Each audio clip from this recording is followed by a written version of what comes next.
Ready? You have the cameras rolling? Gave alternative facts to that, but the point remains Alternative that there's facts? They said he was not in a good mood. I'm always in a good mood. I don't know what that is. President Trump has just been impeached on both Article 1, abuse of power, and on Article 2, obstruction of Congress. I want nothing. I want no quid pro quo. Just this radical left. Will you shut up, man? Listen, who is Vice President Joe Biden has been elected president. Hey, what happened? Come on, don't be ridiculous. Networks don't get to decide elections. Nous sommes le dimanche 10 janvier. Bienvenue dans le 10e épisode de La Chute, votre série consacrée au lendemain de l'élection présidentielle américaine. Dans 10 jours, Joe Biden deviendra le 46e président des États-Unis. Au programme, un épisode spécial, longue durée, avec Jean-Éric Brana.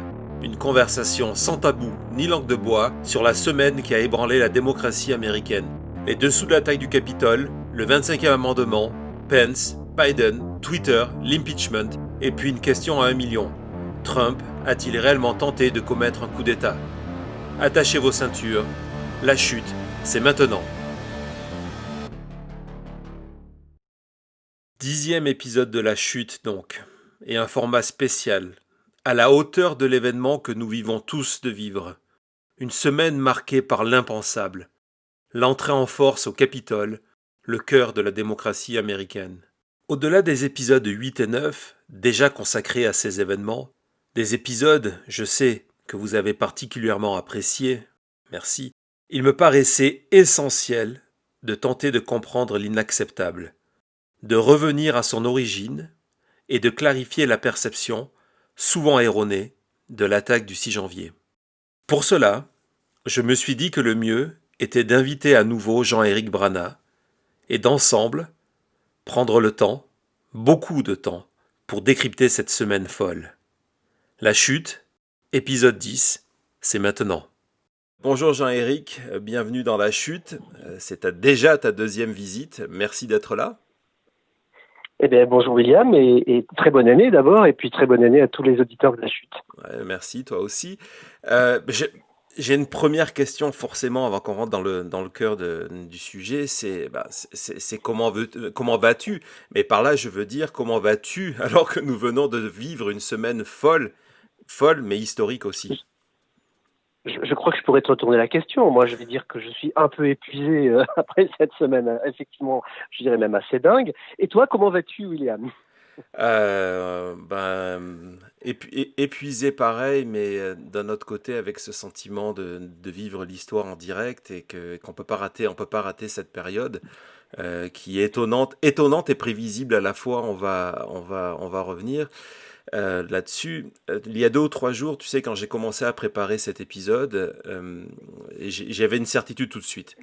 Il fallait écrire un épisode qui reviendrait sur tout ce que nous venons de vivre et qui tenterait d'en tirer les conséquences. C'est pour ça que je t'ai contacté. Je me suis dit, tiens, essayons de le faire ensemble. Donc, c'est pas une interview au sens classique où je vais te poser des questions et tu vas y répondre. C'est vraiment une discussion, un échange d'idées et d'analyses autour de la chute de Donald Trump. Et j'imagine que tu vas avoir énormément à dire. Et je pense que toi aussi, et c'est vrai, je te rejoins, on vit quand même quelque chose d'assez extraordinaire sous nos yeux, qu'on peut appeler l'histoire avec un grand H. Alors, personnellement, moi, j'avais pas vu venir l'épisode sur le Capitole. Il m'a sidéré. Je dois dire que j'ai été scotché devant ma télévision, hébété quand j'ai fait mes premières émissions. Et j'ai vu qu'on a tweeté à peu près en même temps à peu près les mêmes choses. Donc, je sais qu'on est dans les mêmes sentiments vis-à-vis de tout cela. Ouais, c'était un véritable choc. On va y revenir dessus, mais comme on va essayer ensemble de faire un tour d'horizon assez complet.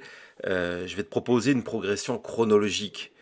Évidemment, le morceau principal va être l'attaque du Capitole et ses conséquences. Il va falloir aller plus loin que ce qui s'est passé. Mais je crois aussi qu'il est important de replonger dans les jours qui ont précédé ce que moi j'analyse, là aussi on va y revenir, comme étant une véritable tentative de coup d'État, au minimum un coup de force de Trump, mais pour moi ça va plus loin que ça. Et donc, je te propose, pour commencer, en fait, de retourner au début de cette semaine. Ça paraît tellement loin, mais c'est tellement proche. Je te propose qu'on retourne au dimanche 3 janvier, l'affaire de l'enregistrement de la conversation avec Raffensperger, le responsable du scrutin en Géorgie. C'était il y a une semaine, c'était il y a une éternité. Moi, ce jour-là, je me souviens avoir tweeté que c'était le point de départ d'une semaine que j'ai annoncé, et je sais que tu l'as fait aussi, comme étant terrible pour Trump. Pas au point où on l'a vécu, mais on savait que ça allait être une semaine terrible pour Trump. Donc, cette conversation en Géorgie, cet appel du président, c'est quoi ta première réaction lorsque tu entends Trump? Alors, d'abord, juste avant de te dire ce que je pensais quand j'entends Trump, c'est rappelons quand même que la veille, il s'est passé des choses. D'abord, on était à la fin du 116e congrès, ça se terminait le 3 au matin pour le 116e congrès, et le 117e a pris ses fonctions ce jour-là, le 3, et on va certainement en dire un mot tout à l'heure. Mais la veille, il se passe deux événements que moi je trouve importants. D'abord, les QAnon, les complotistes s'excitent comme des fous et lancent des appels pour que Mike Pence soit arrêté. On explique à ce moment-là que Flynn doit devenir vice-président, que Pompeo doit être mis à la tête du Sénat. C'est assez délirant. Et on est déjà là dans une espèce de conspiration. En tout cas, ceux qui suivent Donald Trump sont dans cet état d'esprit. Alors c'est Woods, c'est Powell, et Jenna Ellis qui prend ses distances d'ailleurs à ce moment-là par rapport à ça. Excuse-moi de t'interrompre, mais c'est Trump aussi, parce que le plus effrayant dans tout ça, c'est qu'on sait que les gens qui mettent en avant ce discours-là ont une influence sur jour de l'an. On sait qu'il a reçu Sidney Powell plusieurs fois à la Maison-Blanche. On sait que c'est un discours qui porte chez lui, et c'est ça ce qui le rend complètement incroyable. C'est ça. Et le deuxième épisode, c'est que le député, le représentant Louis Gohmert avait tenté un procès permettant de donner des pouvoirs exceptionnels à Pence, et il perd ce procès, et qui est très important parce que là, ça ferme complètement les portes normalement du complotisme. Et en fait, c'est le contraire qui va se passer. Ça a l'air de les exciter encore plus. Alors là, on se rend compte que quoi qu'on dise, de toute façon, ils inventent une réalité alternative systématiquement. Et on voit bien que la bête est en train de s'emballer. Twitter, le même jour, le 2 alors, marque sur les tweets de Donald Trump que Joe Biden est le gagnant de l'élection. Il ne marque pas simplement que c'est disputé, mais il marque que c'est Joe Biden. Et on arrive au 3, dans ce contexte où tout le monde est à cran, hein, on peut le dire comme ça, et il y a cette conversation. Moi je la découvre en me réveillant très tôt ce matin-là, donc c'est en pleine nuit, et c'est vrai que on hallucine totalement. Une conversation de 62 minutes dans laquelle clairement, tu l'as beaucoup dit d'ailleurs, hein, ça ressemble à de la mafia, et tu vas en parler mieux que moi puisque tu connais parfaitement ce monde-là. On entend Donald Trump faire une pression, comment on va dire ça, amicale, on va dire pression amicale mais ferme et suffisamment convaincante pour que il ait envie de suivre Donald Trump dans ce qui lui est demandé, et Raffensperger ne cède pas. Il va répéter en disant poliment, cordialement et respectueusement, non, Monsieur le Président. C'est un moment très très fort, parce que moi qui crois aux institutions, et en particulier aux institutions américaines, j'ai beaucoup répété sur des plateaux, je l'ai dit dans des articles, que les serviteurs de ces institutions croyaient avant tout à la Constitution et ils croyaient à leur fonction, et je crois que faut pas rejeter le politique uniquement comme ça pour le plaisir de le faire. Il y a des hommes et des femmes de très grande valeur dans ce personnel politique. Brad Raffensperger très clairement en fait partie. Il est à la hauteur de sa tâche, il respecte le mandat qui lui a été donné, et voilà, donc on sort de cette conversation sonnée, parce qu'on a entendu en se disant mais c'est quand même le président des États-Unis, et en même temps tellement content d'entendre que on aimerait que tous les élus se comportent comme ça. Je sais pas, toi, comment tu l'as ressenti d'ailleurs? Alors, bien sûr, toi, tu as un autre angle puisque tu connais encore mieux la mafia que moi, et je sais que tu as beaucoup insisté là-dessus. Est-ce que tu peux nous raconter ça? Oui, parce qu'en fait, ce ça rejoint ce que tu viens de dire. Ce qui est extrêmement intéressant dans cet appel de plus d'une heure, c'est que Trump passe par différentes étapes. Donc tu parlais de pression plus ou moins amicale, mais il est aussi dans la menace par moment. Il est dans la tentative C'est de vrai. charme par moment. Et moi, tout de suite, ça m'a fait repenser. En 2001, j'ai publié un livre qui s'appelait Mafia et ça. Et lorsque j'avais étudié plusieurs écoutes, faites d'ailleurs assez ironiquement lors d'enquêtes à New York, sous l'autorité de Rudy Giuliani, qui était procureur à ce moment-là. Et donc, tu as exactement la même pression, ou la même construction de la conversation, où on te donne des conseils. À un moment, il se tourne vers Ryan Germany, qui est l'avocat de Raffensperger et du bureau de l'organisation du scrutin en Géorgie. Et il lui dit, attends, mais tu es avocat, tu sais que si on valide des mauvais résultats, ça va te retomber dessus. Presque comme s'il venait lui demander un conseil. Et ça, c'est des choses que j'ai entendues quasiment mot pour mot dans ces écoutes de chefs mafieux. Donc Trump est dans cette logique. Et dans ces 52 minutes, moi, ce qui m'a frappé, 62 minutes, excuse-moi, ce qui m'a frappé, c'est que c'est quasiment que lui qui parle. Il connaît le dossier par C'est cœur. vrai.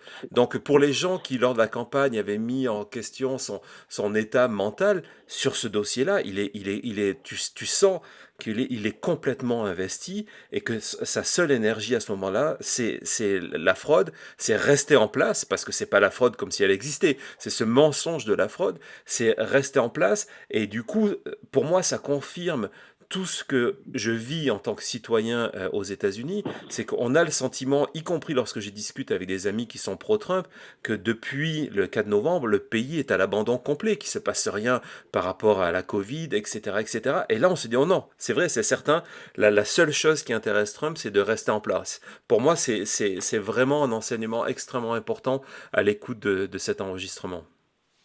Et alors, as-tu ressenti la même chose que moi? Parce que moi, je me pose aussi souvent la question. Alors, on se demande toujours si Donald Trump a un problème psychologique grave. Et pour ma part, j'ai toujours refusé de répondre à cette question. On me l'a encore posé beaucoup ces derniers jours, évidemment, puisque le 25e amendement était évoqué. On en parlera plus tard. Ouais. Mais je réponds toujours. Je suis docteur en civilisation américaine. Je suis pas docteur en psychiatrie, donc je peux pas vous donner un avis d'expert là où je le suis pas. Donc, on va rester chacun dans sa case. Mais demandez à des psychiatres, ils vous diront ce qu'ils en pensent. Mais quand même, quand on écoute ce type d'enregistrement, moi j'ai plus l'impression d'un grand manipulateur qui a un but, un objectif suprême, c'est se servir lui-même. Et il a le siège dans le bureau ovale, il se dit je veux le garder. Et il met en place tout ce qu'il peut pour cela. J'ai pas l'impression, moi, d'un grand malade encore. Non, c'est exactement ça. Et à la rigueur, si on voudrait partir dans cette direction, c'est de se dire, il manipule. Et moi, à la première écoute, après j'ai eu des doutes quand j'ai réécouté la chose, mais à la première écoute, je me dis, mon Dieu, il est sincère. Il croit à toutes ces histoires de fraude, et il croit qu'il doit rester là et qu'on est en train de lui voler le pouvoir. Et là, tu peux te poser des questions sur son équilibre psychologique, psychique, psychiatrique, quel que soit le nom, de te dire mais comment un homme dans sa position a réussi à se faire complètement intoxiquer par toutes ces théories de la conspiration, par ces informations qui viennent de QAnon. Donc moi, c'est le seul aspect où je pourrais aller dans cette direction-là. Sinon, le reste, il est en contrôle de la conversation. Il veut amener la conversation. Il se rend compte que lorsque la conversation va nulle part, il le dit d'ailleurs, il dit qu'on n'obtiendra rien. À ce moment-là, Mark Meadows, qui est son chef de cabinet, essaie d'obtenir un rendez-vous dans l'urgence. Il y a cette volonté de dire, voilà, il faut parler, il faut que vous changiez ces résultats dans 2 jours parce qu'il va y avoir les élections du mardi. La réalité, c'est parce qu'en fait, il pense au Congrès le 6. Donc non, il y a un plan et il fait tout pour l'appliquer. C'est ça. On a l'impression, toi qui es dans l'Ouest américain, on a quand même l'impression que c'est le desperado, quoi, sans foi ni loi, qui est prêt à tout pour arriver. Et là, c'est par la parole. Mais si on était au début du 19e siècle, on aurait eu les revolvers qui sortaient. Ouais. Et si tu vas me changer les votes, trouve-moi tout de suite 11 780 votes parce que c'est ce qu'il faut pour que je sois président. Point barre. Exactement. Et pour aller dans ton sens, je ne sais pas si tu l'as vu parce que c'est sorti il y a quelques minutes avant l'enregistrement de cette émission, mais il y a le Washington Post qui vient de sortir qui a eu un autre appel à un autre officiel, un enquêteur en Géorgie, et donc un appel direct du président qui a tout fait pour lui mettre de la pression pour qu'il change les résultats de son enquête, pour qu'il aille trouver de la fraude où il n'y en avait pas. Et aujourd'hui, on s'est dit, ok, c'est de l'obstruction de la justice. Donc il y a cette volonté de chef de gang de mettre la pression. Il n'y a pas les armes, mais il y a la puissance de la présidence américaine derrière. Et alors là, on peut tout imaginer, on peut même se dire que ça s'est reproduit en Arizona, dans le Nevada, dans la Pennsylvanie, dans le Michigan, dans le Wisconsin, parce que tous ces États étaient en balance et que si Donald Trump pouvait faire retourner des élections à quelques milliers de voix près, c'était une aubaine pour lui. Ça fait peur quand même, hein. Et toi qui vis dans le pays, je ne sais pas comment tu l'as ressenti sur le moment et quels ont été les commentaires le lendemain matin. Ça fait froid dans le dos. Ouais, pour moi, cet appel, et puis après on va passer à la journée de lundi parce qu'on n'est que dimanche, mais pour moi, cet appel, c'était la confirmation, en fait, de ce que je dis depuis un moment dans La Chute et sur mon compte Twitter, de la fragilité des institutions américaines. Oui, elles ont tenu, mais Trump les a mis complètement à nu.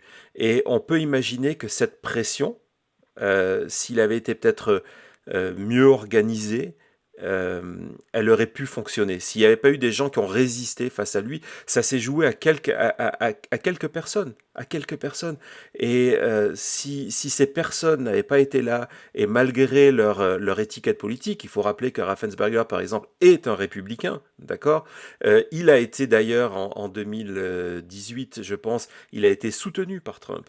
Et si ces gens-là n'avaient pas dit non, au-delà du parti, c'est le pays d'abord et la fonction, on aurait pu complètement basculer dans un coup d'État qui, pour le coup, aurait réussi. Pour moi, c'est vraiment l'enseignement de cet appel-là.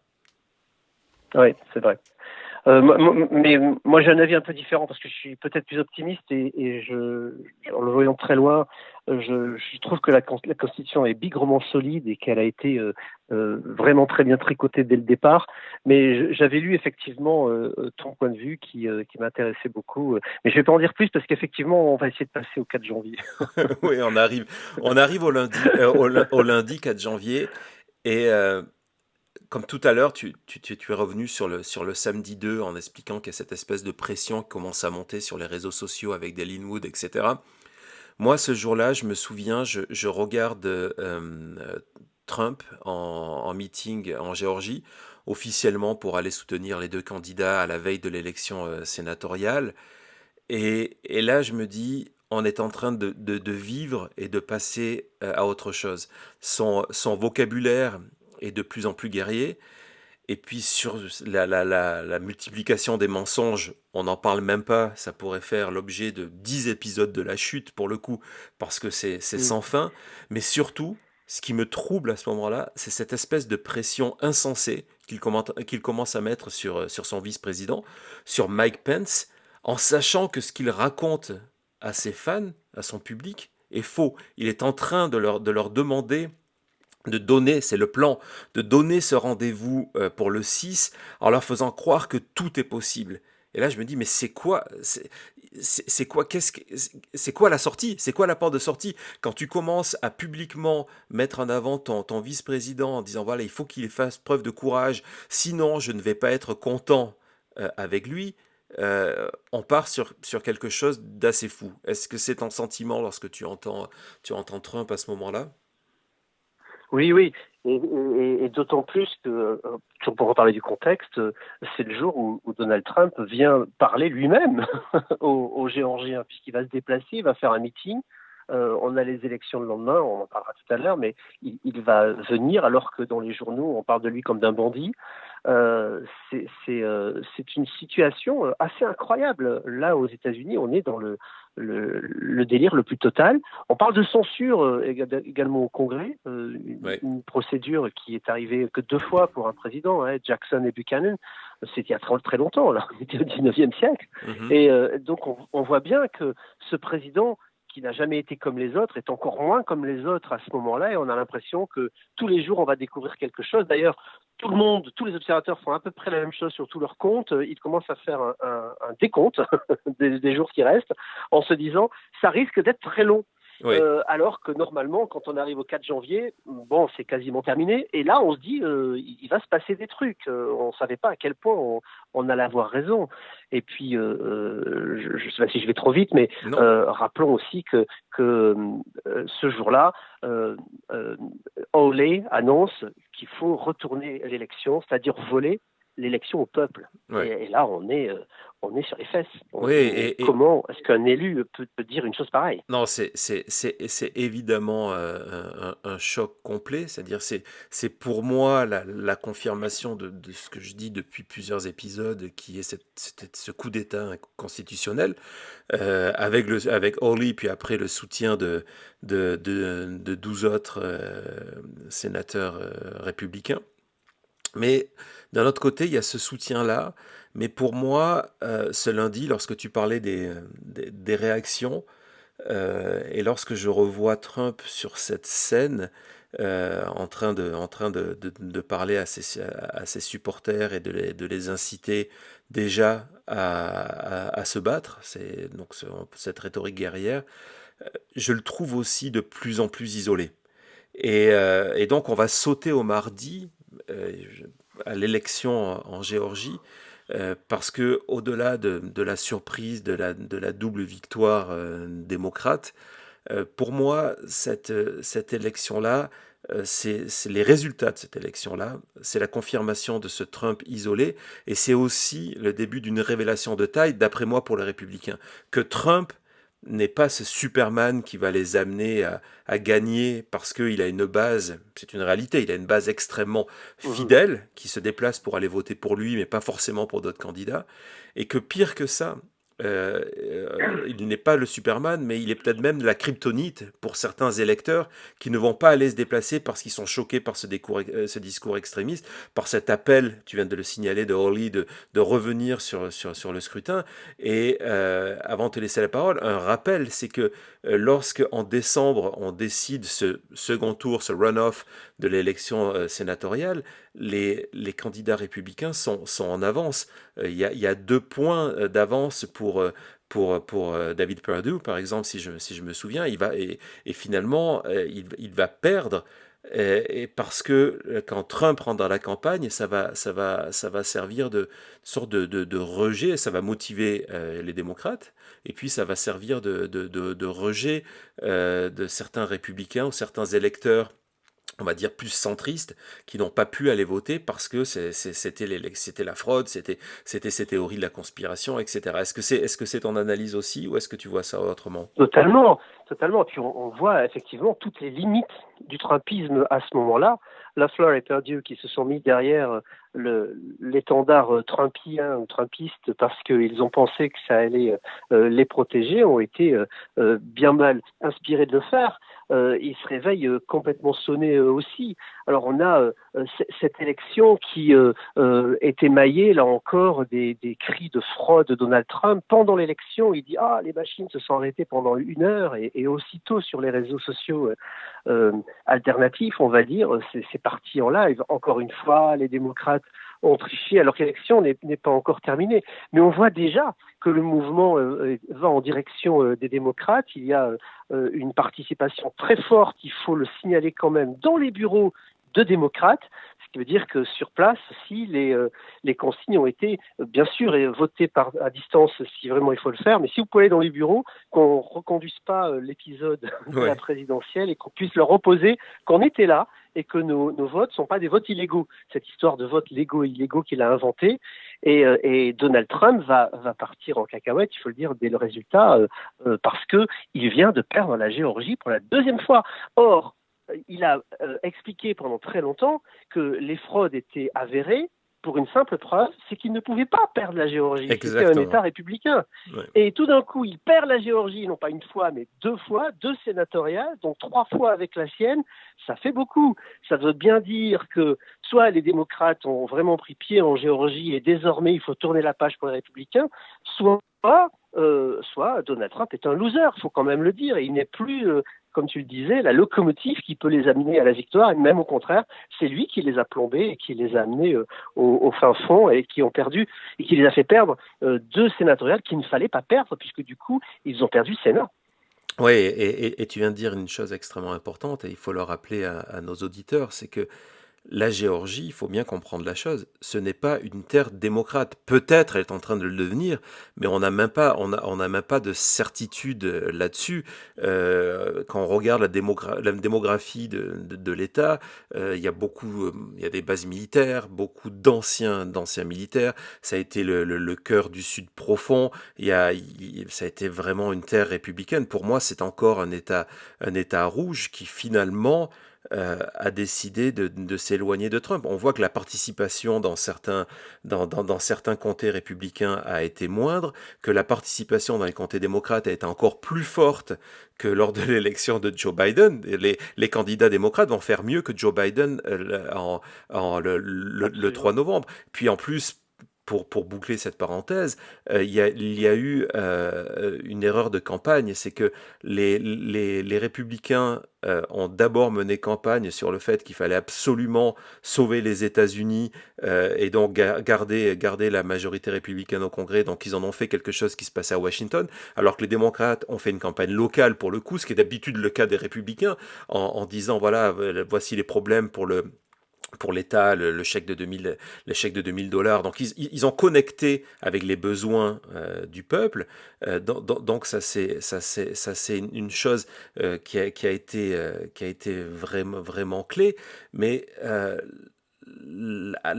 l'arrivée de Trump, qui s'est donc avec le meeting de la veille, et le fait que c'est devenu le seul thème, la fraude, ça a été un épouvantail, et on sait, quand on regarde les chiffres, qu'il y a des républicains qui ne sont pas allés voter ou qui ont voté démocrate. C'est complètement fou. Oui, complètement. Alors, on a aussi, on peut le signaler, une grande lumière pour les démocrates, puisque les 2 sénateurs, c'est pas n'importe qui. Warnock est quand même dans la circonscription de Martin Luther King, et il va être le 11e noir afro-américain à entrer au Sénat. Premier démocrate pour la Géorgie, 2e de toute l'histoire des États-Unis pour le Sud. C'est vraiment très important pour ces Afro-Américains qui ont porté Biden et qui veulent, dans cette présidence, tourner une page aussi de leur histoire, qui veulent une réparation. Le mot réparation a été beaucoup employé en début de campagne. Ensuite, la Covid a un peu éteint tout ça, et c'est vrai qu'en France, on en a très peu parlé, mais toi, tu le sais bien, aux États-Unis, c'est une question qui est importante. Oui. Et puis Ossoff qui arrive tout jeune, 33 ans. Incroyable. L'âge de Biden, ce que tu as souligné, ça a été une connexion directe à ta Biden biographie. il n'avait pas 30 ans quand il a été élu. Il était encore plus jeune, puisque d'après la Constitution, il ne pouvait pas être élu. Il est né le 20 novembre. Ouais. Donc il avait atteint l'âge au moment de la prise de fonction le 3 janvier. Mais au moment de l'élection, puisqu'il a été élu le 4 novembre, il était légalement pas sénateur. Sacré parcours. Mais au sauf, à 3 ans près, c'est pareil. Donc, il a une carrière qui l'attend brillante, et ça sort de Géorgie. Alors, c'est vrai que cette terre, moi, je suis vraiment d'accord, c'est pas une terre démocrate, c'est vraiment encore une terre républicaine. On le signale pas assez, mais avec 2 élus de cette trempe, et il y a une possibilité que ça change, puisqu'ils vont bien sûr, comme le font tous les sénateurs, travailler pour leur État avant tout, oui. et comme on dit, labourer le terrain. Les électeurs ont tendance à reconduire les sortants. C'est d'ailleurs pour ça que la défaite de Perdue est encore plus cuisante, puisque c'était un sortant. Loeffler n'avait jamais été élue, elle avait été nommée, et elle était juste en confirmation de cette nomination. Mais Perdue était déjà en place, et surtout très fidèle à Trump. Donc c'est directement une défaite de Donald Trump, et il a tout de suite mis l'été noir d'ailleurs sur cette affaire-là. Il a plus parlé ensuite de la Géorgie, parce que il avait bien compris que, en réalité, par rebondissement, c'est lui qui perd dans cette élection. Exactement. Et tu viens de dire quelque chose qui est extrêmement important, c'est que tout le long de la présidence de Trump, ça a été sa stratégie. À chaque fois qu'il y a eu une affaire, un résultat politique qui allait contre lui, il a créé immédiatement un contre-feu en n'en parlant plus et en attaquant sur autre chose. Et moi, je me dis, j'avais déjà anticipé en fait que le meeting du mercredi matin, le Save America, avant l'attaque du Capitole, on va en parler, c'était en fait une manière de venir brouiller ce jour qui devait être la consécration de sa défaite. En fait, c'était une terrible journée pour lui parce que c'était le rappel de la réalité. Après le 6, déjà on sait qu'il y avait concrètement rien à faire. On l'a répété, toi et moi, suffisamment souvent sur nos comptes Twitter et dans le podcast. Mais pour ceux qui croyaient encore qu'il y aurait pu se passer quelque chose, le 6, c'est la fin du match. Et à partir de là, donc c'est une très mauvaise nouvelle pour Trump. Je me suis dit, ok, il veut faire ce meeting, cette démonstration de force pour essayer d'étouffer cette mauvaise nouvelle pour lui. Est-ce que c'est quelque chose que tu as ressenti aussi? Oui, mais c'est régulièrement ce que fait Donald Trump. À chaque fois, il allume 15 contre-feux et il éteint effectivement le problème auquel il ne veut pas répondre. Donc mais bon, c'est une technique des extrémistes, ça en réalité, et des manipulateurs. On ne répond pas à la question posée et on essaie de renvoyer directement sur autre chose. Alors là, on n'y échappe pas. D'autant que c'est bigrement embarrassant, surtout dans cette chaîne d'échecs qu'il n'arrête pas d'accumuler dans ses recours depuis le départ. Puis il s'accroche à cette idée. Il y a eu fraude, il est toujours le président, et il faut surtout pas changer quoi que ce soit. Et puis Biden est un affreux jojo de l'extrême Et puis gauche. sa victoire a été énorme. Sa victoire, on est passé aussi dans une espèce de surenchère des propos où les 2 dernières semaines que nous venons de vivre, c'est devenu, il a utilisé les mots landslide. C'est non seulement il avait gagné, mais il avait explosé Biden. D'après lui, sans fraude, il serait monté à 85. Donc toujours faire mieux que celui qu'il a battu. C'est assez incroyable. Déjà, il arrondit les chiffres, puisqu'il passe de 74 millions à 75 très Ouais. allègrement. Bon, comme si 1 million de voix, ça ne comptait pas beaucoup. Quand on perd de 10 000 voix un État, 1 million, c'est pas... c'est pas une petite chose. Donc, ça m'amuse. Moi, je contredis même plus quand j'entends ces chiffres sur les plateaux parce que, bon, au bout d'un moment, c'est plus que ça qui compte. Et puis, le 6, il y a un autre événement quand même dont il faut parler. C'est cette lettre de Mike Pence avant qu'on arrive aux événements dramatiques. On apprend que Mike Pence envoie une lettre au Congrès dans laquelle il a dit qu'en fait, il ne fera pas ce que Trump lui a demandé. Il cite les pères fondateurs, il cite la Constitution, il cite sa propre promesse au peuple américain de respecter cette Constitution, et il dit j'ai beau relire ce texte, je ne crois pas que les pères fondateurs ont voulu investir le vice-président du pouvoir unilatéral de décider quels électeurs doivent être comptés. C'est pas le rôle du Congrès, et tout ça, pourtant, ça a été répété par Donald Trump en expliquant que Mike Pence avait ce pouvoir, et ça a été amplifié, déformé suivant la formule sur les sites complotistes qui ont fini par croire que c'était vrai. Aucun d'entre eux, visiblement, n'a jamais lu la Constitution. Enfin, Donald Trump, oui, on sait qu'il l'a lu puisqu'il est allé à l'école aux États-Unis et que tous les petits écoliers lisent la Constitution à un moment ou à un autre, ils l'étudient, même dans les petites classes. Donc on sait qu'à un moment dans sa vie, il a eu la Constitution entre ses mains, mais visiblement, visiblement, c'est de l'histoire ancienne, puisque ce qu'il raconte n'existe pas dans la Constitution américaine. Et ça, moi, c'est ce qui m'étonne le plus. Étant enseignant et enseignant, bien sûr, ce texte, je suis très surpris de voir qu'un président peut autant s'éloigner de l'essence même de la lettre de la Constitution, le déformer à ce point-là, en étant, encore une fois, président en exercice des États-Unis, et que tout le monde trouve ça normal. Donc la lettre de Mike Pence fait un effet de bombe quand elle tombe. Je ne sais pas ce que tu en as pensé, et ça nous laissait, à mon sens, présager déjà qu'il allait se passer quelque chose de très inquiétant ce jour-là. Oui, c'est un point extrêmement intéressant.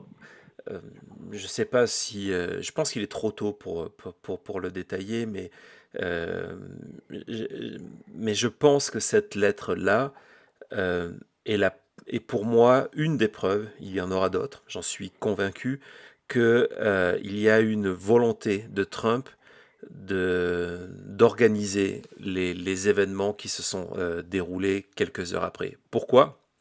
Parce que lorsqu'il est sur cette scène à Washington, devant ces dizaines de milliers de supporters, il sait que cette lettre a été envoyée.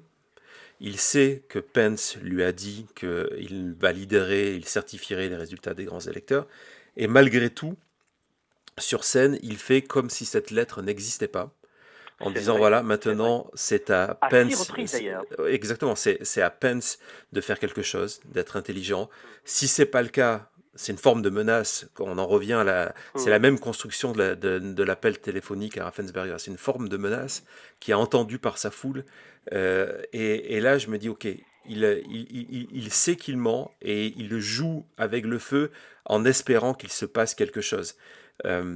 Pour moi, c'est vraiment la preuve de l'implication de Trump dans cette insurrection. Et par rapport à cette insurrection, cette tentative d'insurrection dans tous les cas, avant de se lancer dans ce long chapitre, hier sur mon compte Twitter, j'ai eu un lecteur qui m'a demandé si, lorsque j'ai lancé la chute, je pensais vraiment que ça irait jusqu'à l'assaut du Capitole, sa désacralisation, etc., etc.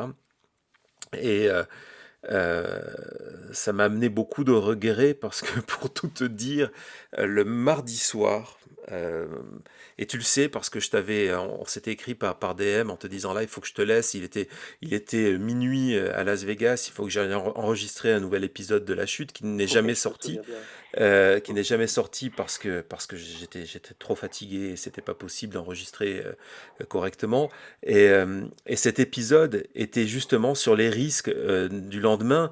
J'y parlais pour la première fois, c'est un concept que j'ai repris le lendemain de terrorisme stochastique, donc l'incitation à la violence. Je revenais sur Trump et ses promesses que ça serait wild. Et à ce moment-là, je disais que dans les réseaux sociaux de l'extrême droite américaine, les Parler, les Gab, etc., on parlait d'attaque d'une prise d'assaut. Alors, je n'y croyais pas que ça irait jusque-là, et de toute façon, je pensais que les conditions de sécurité ne permettraient pas de le faire, mais c'était un sujet qui était discuté la veille.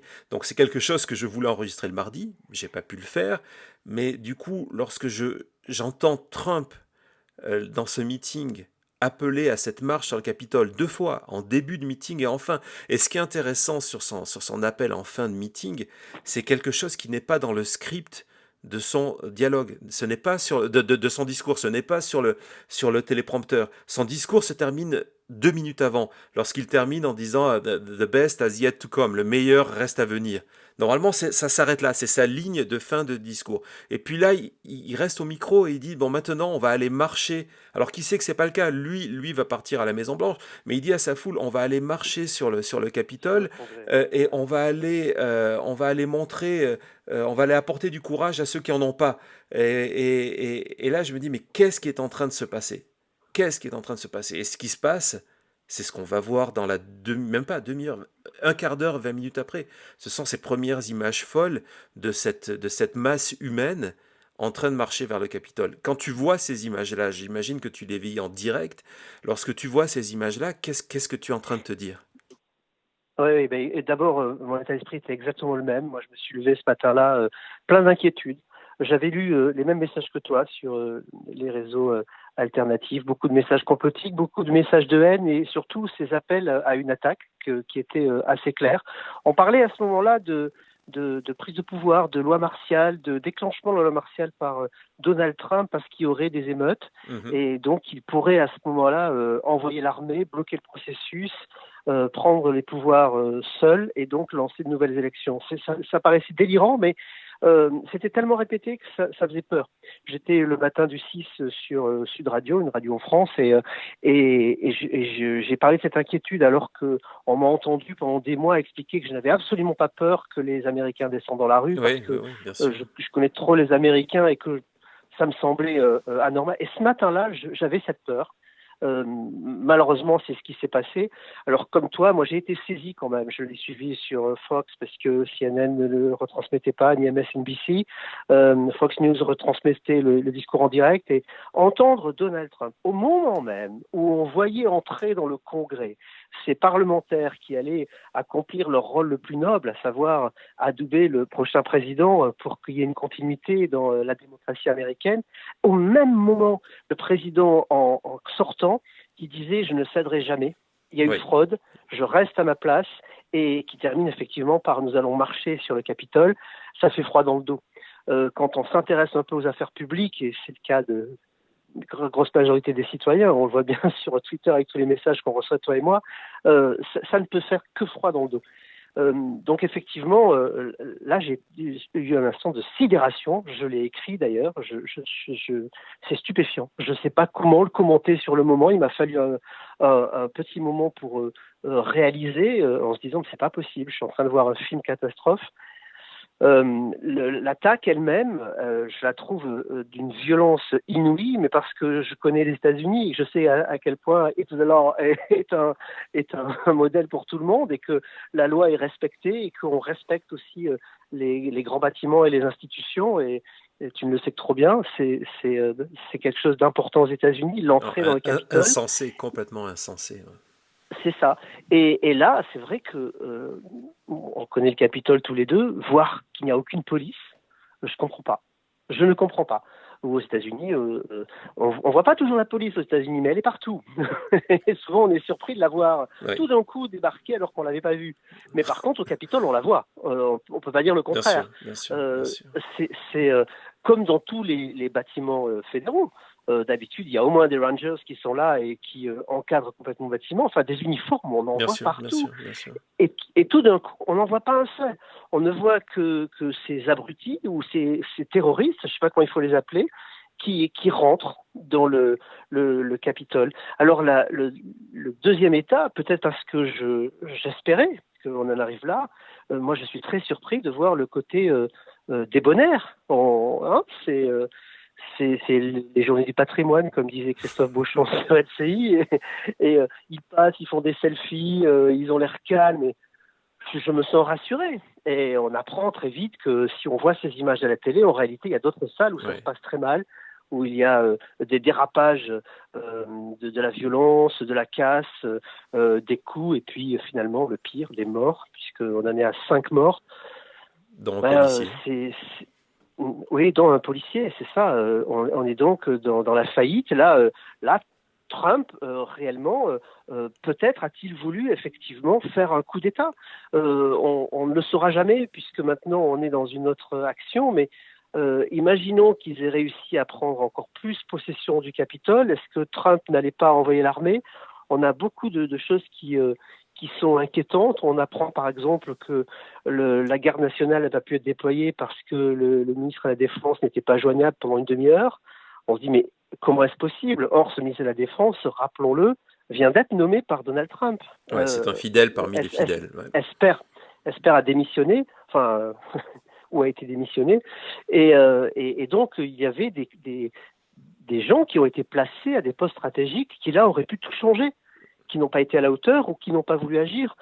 On va pas faire du complotisme. Non, bien sûr. Mais tu sais, moi, aujourd'hui, on parle des États-Unis, je fais un podcast, j'écris des scénarios, mais mon origine, je suis un journaliste d'investigation, donc c'est l'enquête. Et où j'ai un bémol par rapport à ce que tu viens de dire, c'est que je pense qu'on le saura un jour. Il y a des tas de questions où on trouvera réponse. Et je crois, je peux me tromper, que ce qu'on va découvrir dans les années qui vont arriver, parce que ça prendra du temps, c'est qu'on a assisté vraiment à une tentative de coup d'État qui a été pensée et organisé par Trump et son entourage. C'est pas faire du complotiste. Si je me trompe, je le dirai, je reconnaîtrai, à la différence des complotistes qui ne reconnaissent jamais leur erreur d'interprétation. Mais je pense qu'on va vers ça. Notre perception, elle est faussée. Tout à l'heure, je te disais que c'est pour ça que, en général, je préfère attendre. Je trouve que tirer des conclusions et travailler sur des sujets à chaud, c'est toujours difficile, on est sujet à manipulation à cause de ça. Un exemple, ces images, comme tu viens d'en parler, ces images débonnaires, presque bon enfant, qui ont faussé la perception. On se dit, ah ben tiens, c'était bien gentil, c'était pas méchant, c'était pas des terroristes, etc., etc.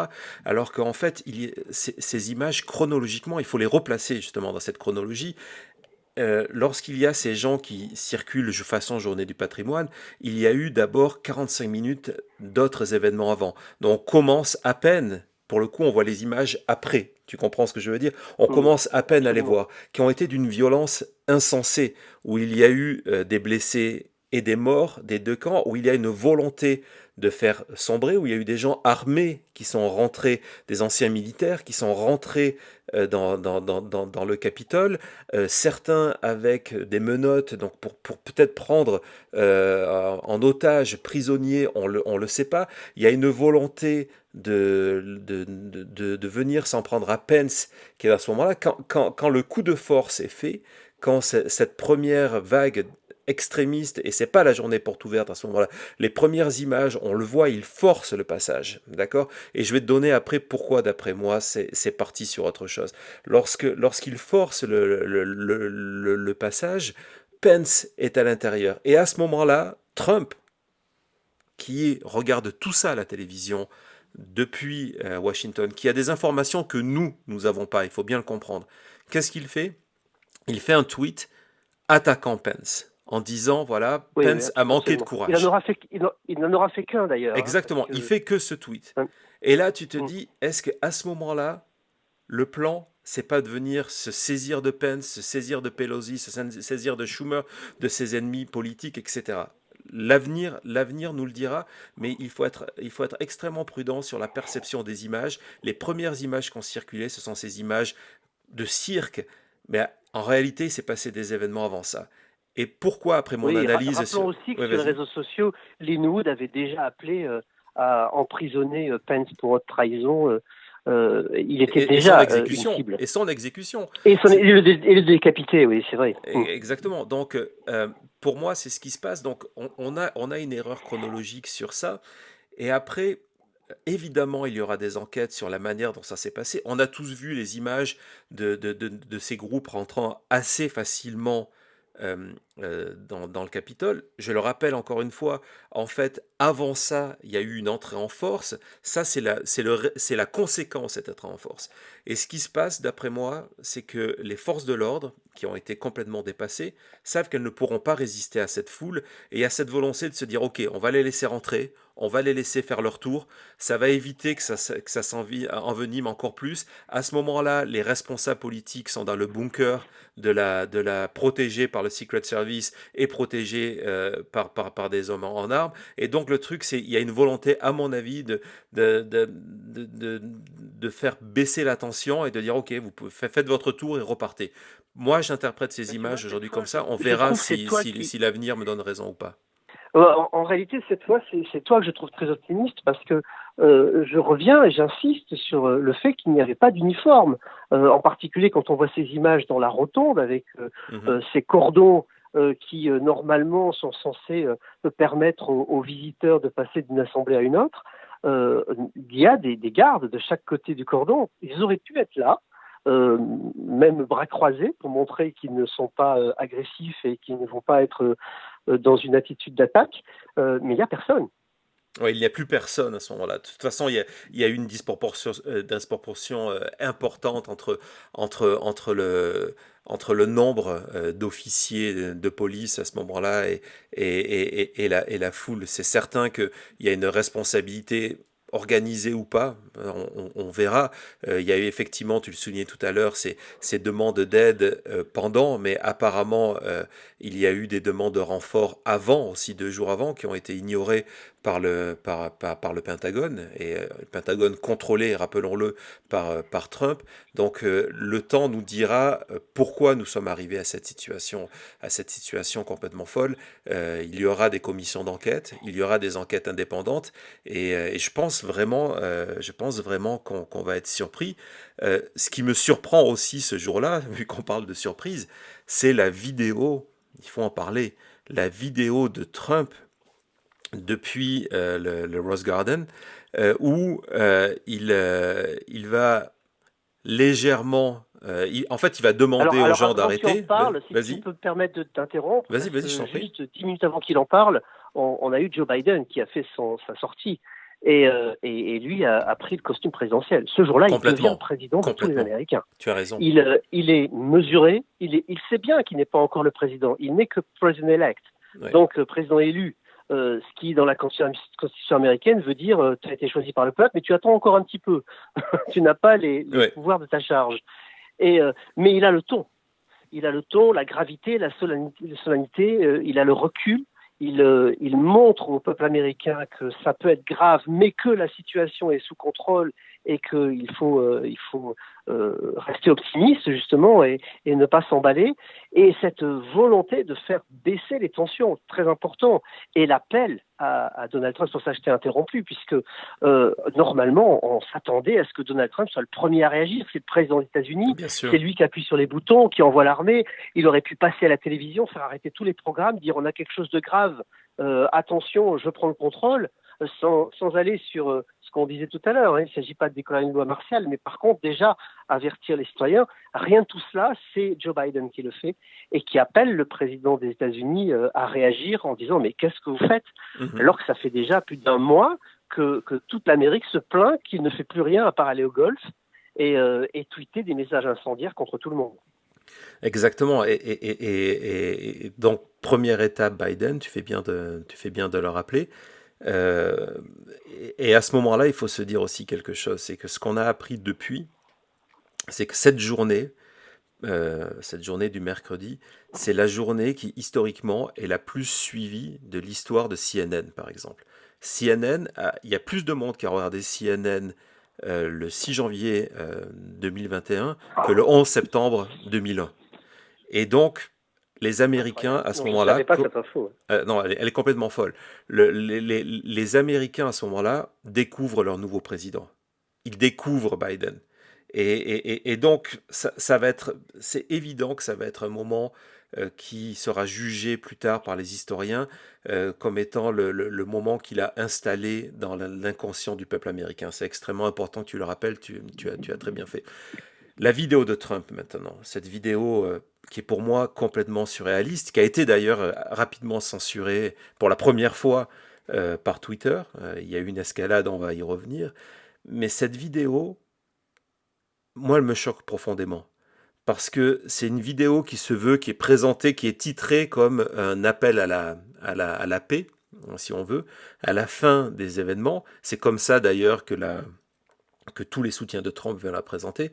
Mais en réalité, c'est tout le contraire.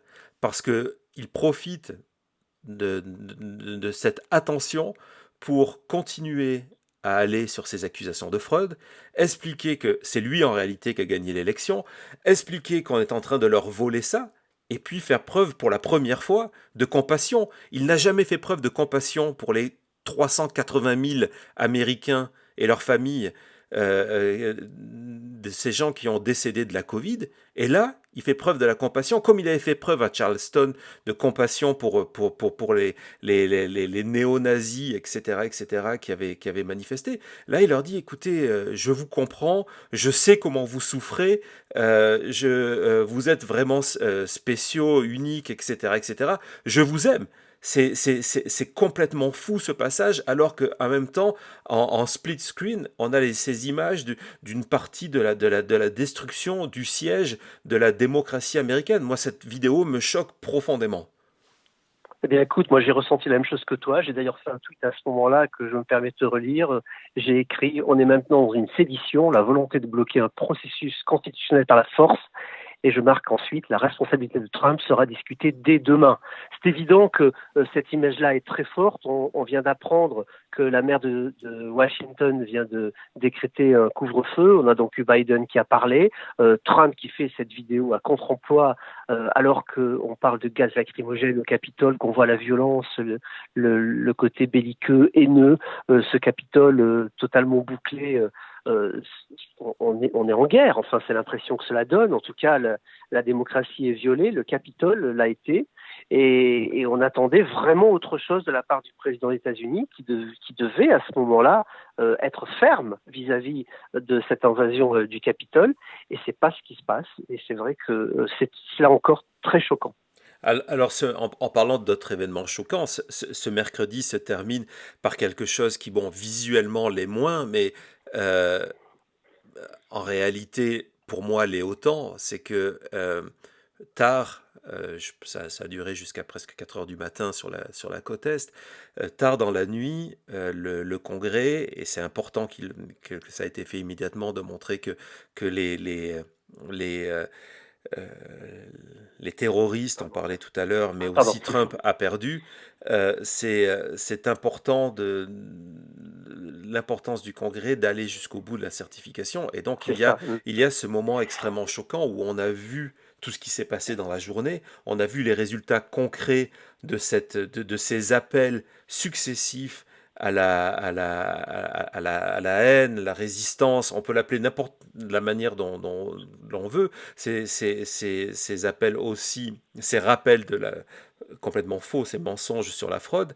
Et là, malgré tout ça, malgré ce résultat complètement fou, il y a certains républicains du Congrès, des élus de la Chambre des représentants, mais aussi des sénateurs, il faut le dire, qui vont quand même remettre en cause l'élection de Biden.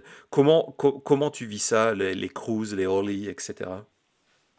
Alors moi, je le vis à l'envers parce que quand ça reprend, ce qu'on comprend tout de suite, c'est que les sénateurs et les représentants, eux, ont compris ce qui vient de se passer. Ils ont pris la mesure de l'outrage. Et il y a quand même beaucoup de sénateurs qui refusent de contredire la certification alors qu'ils l'avaient annoncé. Ils étaient 12 et tout d'un coup, il n'y en a plus. Et d'ailleurs, ça reprend avec ton État, puisque c'est le Nevada qui est dans la reprise après l'Arizona qui a été discuté, et le Nevada est validé sans aucune objection. Exactement. C'est-à-dire tout le monde est dans la sidération et ça passe comme une lettre à la poste. Donc là, on se dit, oh là, mais il s'est passé quelque chose. Il y a bien Mo Brooks, alors là, dans les Trumpistes, on est dans les plus extrémistes, qui tentent de faire une objection. Il se trompe même quand il prononce oui, il prononce mal. C'est ça. Et aucun ne se lève. Même Ted Cruz, que tu viens de citer, ne se lève pas pour dire oui, moi j'y vais, je suis d'accord. Mais ils vont le faire plus tard. Ted Cruz il va le faire sur notre État, oui, mais Ted Cruz comprend à ce moment-là qu'il est en train de tout perdre. Oui, il a essayé de récupérer la timbale de Donald Trump en se disant bon, 74 millions d'électeurs, si je peux me mettre dans ses baskets et si lui, étant trop vieux, il peut pas y aller la prochaine fois, c'est moi qui gagne. Et là, le pari se révèle mauvais. Il recule. Alors, on va avoir comme ça, dans le déroulement des États qui suivent, effectivement, d'autres objections qui vont être amenées.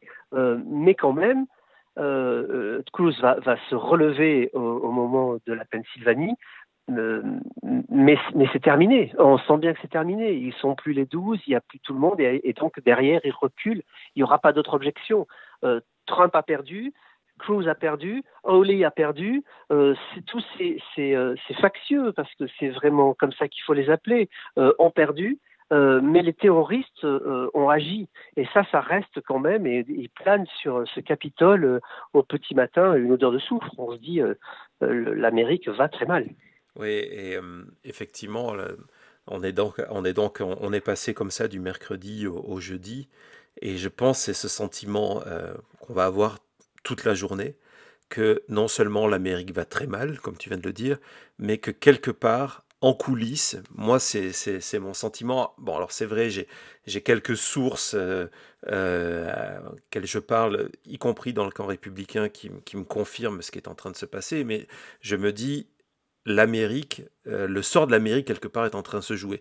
C'est pas la journée la plus spectaculaire le jeudi, d'autant plus qu'il y a une vidéo de concession de Trump qui, sur le fond, j'ai fait je crois que c'est l'épisode 9 de la chute, qui est assez décevant et qui est une tentative pour moi de réécriture de l'histoire, d'essayer de sauver les meubles à ce Comme moment-là, d'habitude. exactement comme d'habitude, mais j'ai vraiment le sentiment que dans cette journée, et l'histoire, les historiens l'écriront, et on aura encore une fois des tas de révélations, c'est que le sort de l'Amérique c'est joué, qu'il y a eu très certainement des pressions extrêmement fortes sur Trump et son entourage par rapport au 25e amendement, par exemple. Est-ce que c'est aussi ton sentiment? Oui, oui, absolument. Et puis cette journée, elle va être marquée par ce côté amer. Hein. Donc l'appel de Kinzinger pour qu'il y ait le 25e amendement, tout le monde va parler de ça pendant toute la journée. Est-ce que c'est possible? Est-ce que c'est pas possible? Pence président, pas président, lui va faire savoir très vite qu'il ne veut pas. Mais ensuite, c'est ce lâchage en règle autour de Donald Trump. Chacun comprend qu'il faut surtout plus être avec lui. Il faut détacher son nom de cette administration. C'est le sauve qui peut. La plupart d'entre eux ont une vie ou une carrière à faire derrière. Ils ne peuvent pas être accompagnés de Donald Trump jusqu'au bout, alors que le bateau, visiblement, va couler. C'est très clair. On va entendre des choses stupéfiantes, là encore. Hein. Ouais, du retournement de veste aussi, il faut le dire. Moi, oui, c'est ça. Il faut nommer les choses, Jean-Éric, comme elles sont. Quand on entend Ted Cruz et Lindsey Graham condamner Trump, alors qu'ils l'ont soutenu à bout de bras sur tous les sujets depuis 4 ans, et qu'en 24 heures, effectivement, comme si c'était une révélation, comme si rien n'avait présagé ce qui vient de se passer, si c'était pas aussi tragique, mais ça serait un grand moment de comédie, on est d'accord. On est d'accord, Ted Cruz qui va jusqu'à dire très sérieusement face caméra qu'il a toujours combattu Trump et ses idées et que pour lui c'est pas une surprise. Bon, alors là on se dit bon bah. Oui, alors que tu as tweeté, excuse-moi, il y a deux Cruz. Exactement, tu as tweeté, je l'ai vu passer sur ta timeline, un compte que évidemment j'invite nos auditeurs à suivre, mais tu as tweeté ce discours cette vidéo de Cruz qui a été enregistrée, si je ne me trompe pas, le lundi précédent, donc 3 jours avant en Géorgie, où il appelait quasiment à la révolte armée. C'est ça. Et je demande, mais alors qui est ce Cruz-là? Visiblement, ils sont plusieurs. Et non, mais ça va être ça toute la journée. Ouais. On sent le désarroi, on sent surtout l'écroulement du Parti républicain qui est en train de s'écrouler sous nos yeux. Alors, il s'est déjà écroulé politiquement puisque la perte du Sénat est un coup très dur. C'est la fin de Mitch McConnell, qui est maintenant trop vieux pour espérer pouvoir rebondir. C'est la fin de tous ceux qui ont tenté leur aventure auprès de Trump et qui sont entraînés au fond de l'océan avec lui. Et les jeunes pousses ne vont rien pardonner. On peut être sûr que désormais, ça va tirer dans tous les coins. Je crois qu'il faut dire c'est comme ça. Là, on est vraiment au pays des cowboys et ça va être très compliqué pour ce parti. D'autant qu'après le 25e amendement, très vite, on va comprendre que c'est pas possible. C'est pas une procédure qui peut fonctionner. Nancy Pelosi, d'ailleurs, va dire j'appelle au 25e amendement. Et si on n'y arrive pas, et là, elle va lâcher le mot que moi j'avais évoqué dès cette matinée, l'impeachment, puisque c'est la procédure prévue par la Constitution quand il se passe un acte grave de la part d'un officiel, qu'il soit président, ministre, juge ou haut fonctionnaire.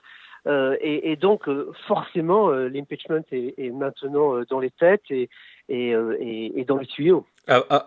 Exactement, et avant de parler de l'impeachment, parce qu'il faut en parler, évidemment, donc ça s'est passé, c'est quelque chose qui s'est accéléré, qui est devenu concret le vendredi, samedi, mais principalement vendredi.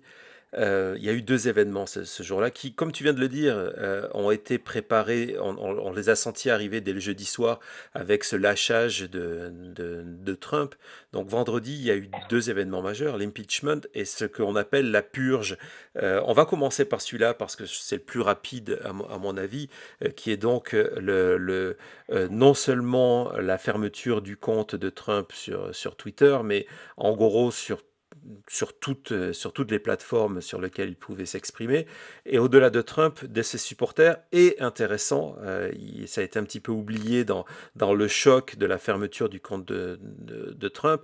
D'abord, ça a débuté par, et ça a été mondial, il y a des comptes au Québec, par exemple, qui ont été fermés. Ça a donc été débuté par la fermeture d'énormément de comptes qui mettaient en avant toutes ces théories QAnon, qui par exemple appelaient à ce qu'on avait vu la veille et continuaient d'après Twitter. C'est comme ça que Twitter justifie, et c'est vrai qu'on les a tous vus passer aussi, ces tweets et ces messages dans les parlers et encore une fois dans toutes ces plateformes alternatives qui appellent à une nouvelle action armée dès le 17 janvier, voire le 20. Ça, c'est un autre problème. Mais comment, toi, as-tu vécu cette purge? Comment tu interprètes ça? Ah oui, mais de toute façon, il fallait faire quelque chose. C'est tous les comptes QAnon qui sont fermés en premier. Mike Flynn, Sidney Powell, Ron Watkins, Lynn Woods, là, ils passent effectivement au Canada. Il y a aussi une belle brochette. C'était nécessaire. Il fallait à un moment arrêter cette parole qui amenait à la haine. Il y a des lois aux États-Unis contre le discours de haine qui est poursuivi et sévèrement réprimandé. La liberté d'expression a des limites. Souvent, les gens ne le savent pas. La Constitution n'autorise pas tout et en particulier, le discours de haine n'est pas tolérable. Sur Twitter, sur d'autres plateformes, il s'est installé dans ses comptes et les gens ont pensé qu'ils avaient le droit de faire et absolument tout et d'aller très loin. D'ailleurs, on a même entendu au lendemain de l'attaque contre le Capitole, certains qui disaient qu'ils avaient le droit d'être dans cet endroit et de l'envahir puisque c'était la maison du peuple et que c'était une forme de liberté d'expression protégée par le premier amendement. Une absurdité de plus dans cette avalanche de bêtises. Mais là, c'est vrai qu'il fallait faire quelque chose avec Twitter, en particulier. Alors comme moi, je suis sur Twitter et comme toi, j'ai eu à bloquer pas mal de ces complotistes depuis quelque temps. Oui. Mon compte ne s'en porte que mieux. Je dois dire que je les regrette pas.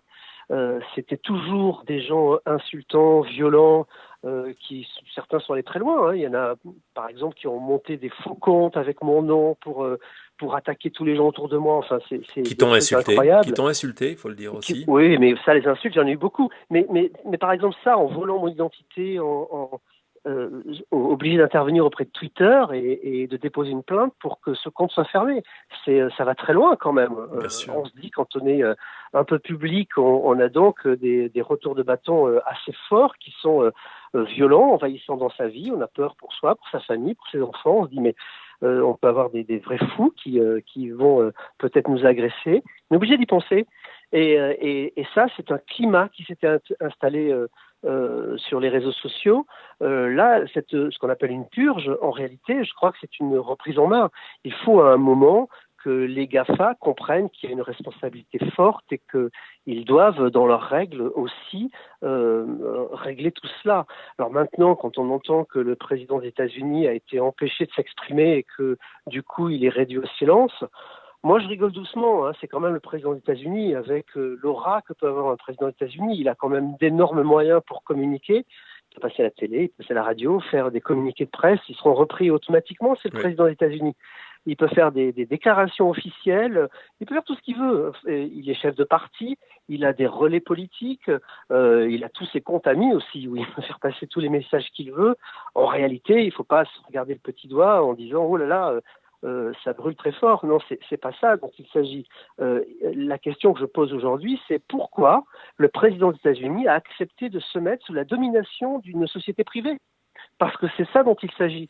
Quand j'entends dire aujourd'hui qu'il va faire un réseau indépendant, je dis mais il fallait qu'il fasse avant déjà. Ça me semble beaucoup plus sain. Comme ça, il assume. Iront ses fans et puis voilà. Non, parce que on sait pourquoi. C'est parce qu'en fait, c'était un relais extrêmement simple et qui existait pour non seulement faire passer sa propagande, et là, le véritable problème de Trump, en perdant ces plateformes-là, c'est que ces derniers mois, ces plateformes servaient à deux choses. Un, de continuer à propager ces mensonges, et deux, à faire des appels de levée de fonds en permanence. Et là, d'un coup, pour son futur politique, il vient de perdre un outil fantastique pour lever des fonds. C'est aussi une dimension à garder en tête. Et je suis d'accord avec toi, si demain Trump fait un discours depuis le Oval Office, depuis n'importe où à la Maison Blanche, il sera couvert. Donc il a le droit de s'exprimer. Ces questions sur la liberté d'expression, sur la censure, ces comparaisons avec certains pays, Trump, ce qu'il faut bien comprendre, c'est, on l'a vu mercredi, l'action-réaction. L'action de Trump, c'est de dire à ses supporters, on vous vole votre élection, les représentants politiques ne vous représentent pas, vous ignorent, marchons sur le Capitole. On voit les résultats, 5 morts, tu l'as dit, quand on voit les images de l'intérieur, ça aurait pu être pire. Aujourd'hui, laisser à Trump sans contrôle une plateforme où il peut appeler, pas qu'à Washington, dans tous les États-Unis, la foule à se rebeller contre les élus, contre le système, etc., c'est extrêmement dangereux. Là, j'en parle pas en tant que journaliste, j'en parle en tant que citoyen de ce pays. Le nombre d'armes ici est complètement fou. La chance à Washington, c'est que les armes sont interdites à Washington, même si certains étaient armés, avec des cocktails Molotov, entre autres, qui ont été trouvés, du napalm chez un, complètement fou, une histoire complètement fou. Mais demain, Trump aurait pu utiliser sa plateforme, ses 79 millions d'abonnés sur Twitter, les retweets, etc., pour demander aux gens en disant, voilà, il faut aller vous battre et descendre dans la rue. Et donc, il y a une responsabilité des plateformes d'empêcher ça. Moi, c'est quelque chose que je comprends très bien. Bien sûr, si tu me permets de t'interrompre une seconde, en plus, je voudrais souligner que notre indignation à tous les observateurs, tous les hommes politiques qui ont répondu, tous ceux qui ont parlé, cette indignation, en réalité, elle a aussi pour fonction de neutraliser ce danger.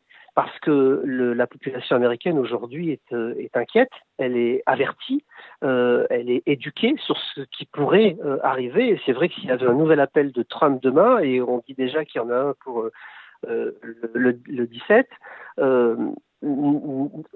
fera certainement un flop. En tout cas, n'aura pas la portée qu'il aurait pu y donner en étant toujours à la tête de tous ces réseaux et sur la dynamique dans laquelle il était, qui était une dynamique qui venait de très loin, qui monte depuis le mois de mars et qui est montée brutalement à la fin, ce qui fait que certains sont totalement fanatisés, enfermés dans cette idéologie et incapables d'en sortir. Exactement. Donc pour moi, c'était la seule chose à faire. Ça aurait dû être fait plus tôt, à mon avis, mais bon, ça c'est un autre débat. Donc le deuxième point de cette journée de vendredi, évidemment, c'est la question de l'impeachment. On va pas rentrer ici dans la manière dont ça peut se passer. Ça peut se passer, y compris dans des délais extrêmement courts, y compris avec une procédure qui commence et qui se terminerait au Sénat après l'arrivée de Biden. La véritable question que j'ai pour toi, et c'est une question courte, mais c'est une réponse qui peut prendre du temps, il n'y a pas de problème là-dessus. Toi, sur la question d'impeachment, est-ce que tu es pour, est-ce que tu es contre, et est-ce que tu peux nous expliquer pourquoi? Alors, très clairement, je dis, ce qui s'est passé, pour le replacer dans le contexte, c'est l'esprit des lois qui n'est pas respecté, c'est l'État de droit qui est attaqué. Pourquoi ? Parce qu'on a l'État américain qui est divisé en 3 branches, je ne vais pas faire un cours, mais il faut quand même rappeler ça, qui sont le législatif, le Congrès qui vote les lois, l'exécutif qui les exécute et le judiciaire qui vérifie que tout se fait dans les règles. Et ces 3 pouvoirs sont égaux. On a eu là une attaque d'une branche du pouvoir, l'exécutif, contre une autre branche du pouvoir, le législatif.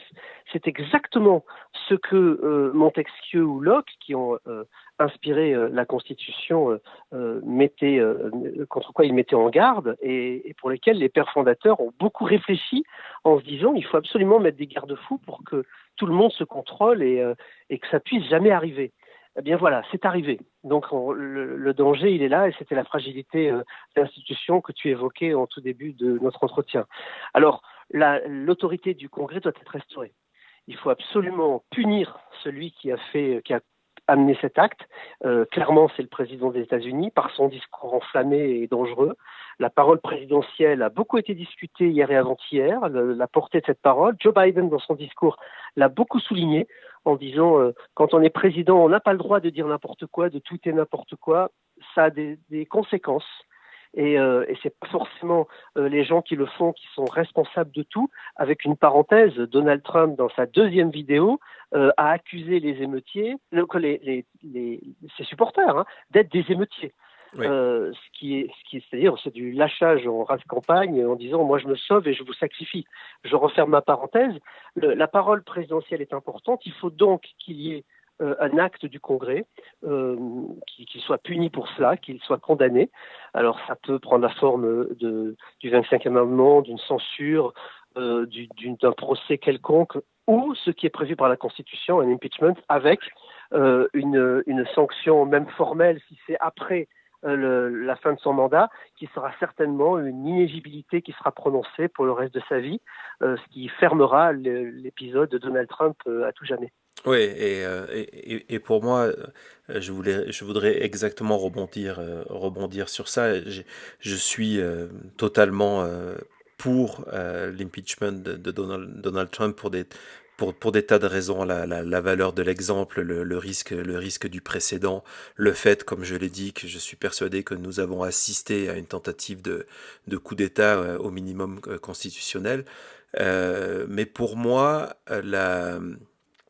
cet impeachment avec une clause de disqualification est importante pour l'avenir, pas parce que la candidature Trump me fait peur pour 2024. D'ailleurs, entre parenthèses, une disqualification viendrait aider aujourd'hui les républicains, parce que sinon ils vont se retrouver avec un problème majeur. C'est que si demain il y a des primaires, je peux te garantir, je pense que tu es d'accord avec moi, que Trump les remporterait pour finalement être balayé encore une fois le jour de l'élection générale. Donc parenthèse, mais surtout pour moi, si Trump est condamné, il ne peut plus profiter de ses privilèges d'ancien président. Donc bien sûr, on a parlé, ça a fait le tour des réseaux sociaux, qu'il ne pourrait plus toucher sa retraite de $200,000 par an, qu'il n'aurait plus le droit à une protection étendue du, ce qui n'est pas sûr d'ailleurs. Du Secret Service. Non, mais ce qui n'est pas sûr, mais ce qui n'est pas forcément le point. Mais pour moi, le point le plus important, c'est que ça donne une porte de sortie pour Biden, pour interdire quelque chose qui me préoccupe depuis bien avant ces événements. Tu le sais, il y a un usage, il y a une tradition où les anciens présidents des États-Unis continuent de recevoir les briefings des services de renseignement, peuvent avoir accès à des informations classées confidentielles, et j'ai toujours été extrêmement inquiet de penser un Trump incontrôlable, qui continue à avoir ses incontrôlables et en dette, d'accord, et en dette, à avoir accès à ces informations-là.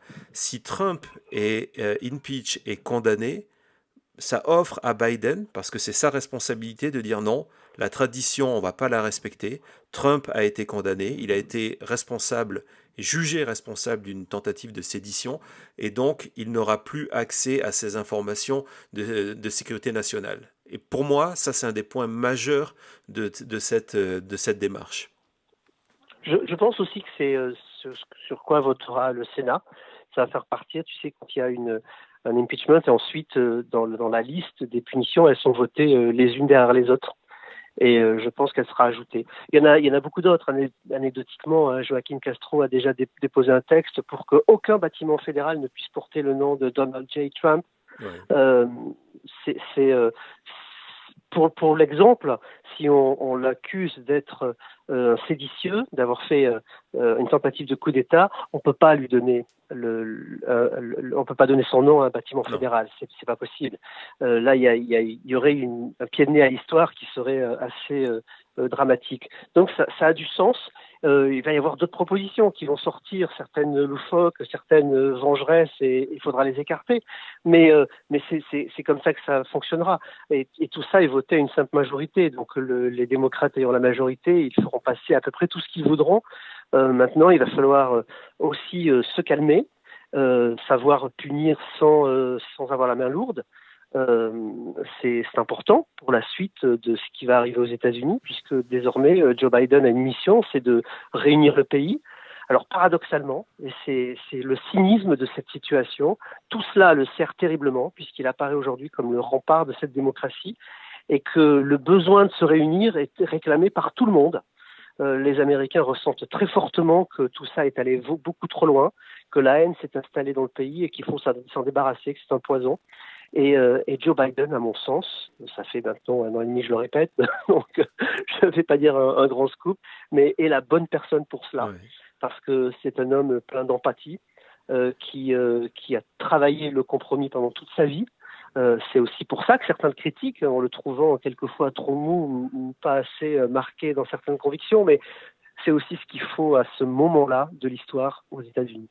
Non, je te suis complètement et d'autant plus lorsque tu dis que désormais il y a une volonté du peuple américain de passer à l'étape suivante et de retourner à une sorte de normalité. Ça ne veut pas dire que du jour au lendemain, les extrémistes pro-Trump vont disparaître. C'est des mouvements qui étaient là avant son arrivée. Il y a eu le Tea Party et en général ce refus de l'autorité fédérale. On se souviendra de Waco par exemple et tout ce genre de choses. On a le sentiment, je le dis en tant qu'observateur, mais aussi en tant que citoyen ici, d'avoir vécu pendant 4 ans, peut-être 5 même avec la campagne, mais du moins depuis son arrivée au pouvoir, on a vécu une sorte d'expérience, une parenthèse de l'histoire. Aujourd'hui, ça sera la dernière question de notre entretien, aujourd'hui, est-ce que tu as le sentiment que cette parenthèse est terminée? Donc, est-ce que ça veut dire que Trump et les Trump, hein, la famille est là derrière, est-ce que Trump et les Trump c'est fini, on n'entendra plus parler, leur avenir politique est mort le 6 janvier, et au-delà de Donald, de Don Jr., de Ivanka, qu'en est-il du Trumpisme, de ce mouvement qui l'a amené, il faut le rappeler, à devenir l'homme le plus important du monde?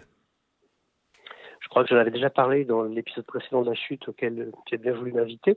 Je pense depuis longtemps que le Trumpisme devait mourir avec Trump. Il était appelé à mourir avec Trump. En tout cas, il est mort là définitivement le 6 janvier. Je ne vois pas comment on peut repartir sur les cendres d'un coup d'État. Ça paraît impossible. Alors pour Donald Trump, c'est terminé, qui est d'ailleurs une sanction ou pas. Pour ses enfants, encore plus, ils n'ont absolument pas la carrure pour reprendre l'héritage de leur père. Ils n'ont pas sa dimension, parce qu'il a quand même une dimension réelle. Donald Trump, il n'a pas atteint ce niveau-là comme ça.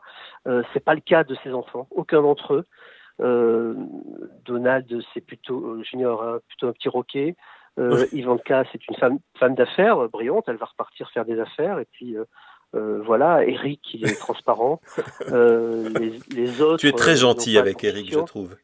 Et sa belle-fille est une ambitieuse qui ne va nulle part.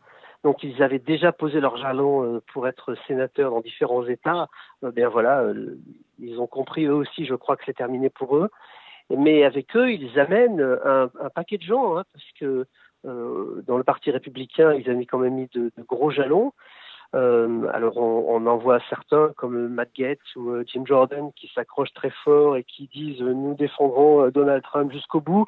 Là encore, comprenant qu'il va y avoir un culte du Trump pendant plusieurs années, et environ 20% des républicains d'aujourd'hui vont continuer à aimer Trump pendant un bon moment. Avant que ça se dégonfle, ce fanatisme, ça va prendre un petit peu de temps.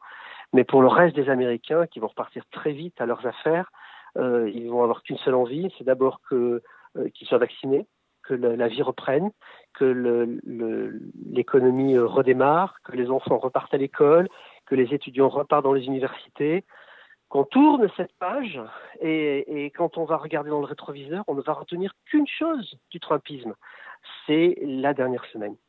C'est sa Et chute. ça donnera pas envie d'y revenir. Ouais, on va se souvenir de sa chute, exactement. C'est des podcasts qui vont être repassés dans les écoles américaines pendant des générations en disant « Regardez donc ce qui s'est passé ». Exactement. Non, écoute, sur l'avenir politique de Trump et des Trump, je te rejoins complètement. On ne pourra plus... Trump ne pourra pas faire campagne sans qu'on lui ressorte ces images folles que nous avons vécues. Donc c'est son fardeau et son boulet, il va le traîner jusqu'au bout et ça sera la piqûre de rappel parce que comme je le tweetais à un moment, 4 ans en politique, c'est très très long. Donc il y a aussi, on est sous le choc aujourd'hui et on sait comment fonctionne la mémoire et la mémoire des électeurs, mais il y aura toujours ces images qui viendront le hanter, ces déclarations, etc., etc. Sur le Trumpisme, en général, je suis moins optimiste que toi. Je suis assez persuadé que c'est une branche importante de la société américaine qui va au-delà de l'étiquette républicain-démocrate, qu'il a réveillé des idées, des concepts, des valeurs, diront certains, qui étaient dormants dans la société américaine, que la bête, comme je le disais à la fin de l'épisode 9, pour moi est toujours vivant, elle va être en rappel, elle va être en sommeil, que Trump, lui, s'est inscrit, il a récupéré un mouvement de fond qui existait depuis 20, peut-être 30 ans, et que malheureusement ce mouvement de fond ne va pas disparaître. Il va quitter la lumière pour un moment, mais c'est à nous, citoyens, journalistes, électeurs, professeurs, d'être extrêmement vigilants parce que à la première occasion, il ressortira. Mm-hmm. On verra à l'avenir, j'espère que la vision... Et j'espère me tromper. J'espère me tromper, je te le dis. Dans tous les cas, Jean-Éric, je voulais te remercier de nous avoir rejoints aujourd'hui. On aurait pu continuer comme ça pendant des heures parce que c'est un sujet inépuisable qui fera des documentaires, oui, bien sûr, mais d'autant plus après cette semaine qui fera des livres, qui fera des documentaires et qui doit faire créer des commissions d'enquête. On doit savoir. Il y a une responsabilité face à l'histoire, pas que celle des États-Unis d'ailleurs. C'est un événement qui a été suivi dans le monde entier, qui peut avoir des répercussions. Vous avez des élections qui arrivent en France en 2022, donc c'est important de savoir comment tout ça est arrivé. Merci à toi. À très bien de le raconter pour éviter que ça se passe ailleurs. En tout cas, merci beaucoup. Retrouvez La Chute sur Twitter, @WilliamRaymond, #La Chute sur YouTube, sur Apple Podcast, sur Spotify et sur votre plateforme préférée. La Chute, un programme produit par Thomas Raymond.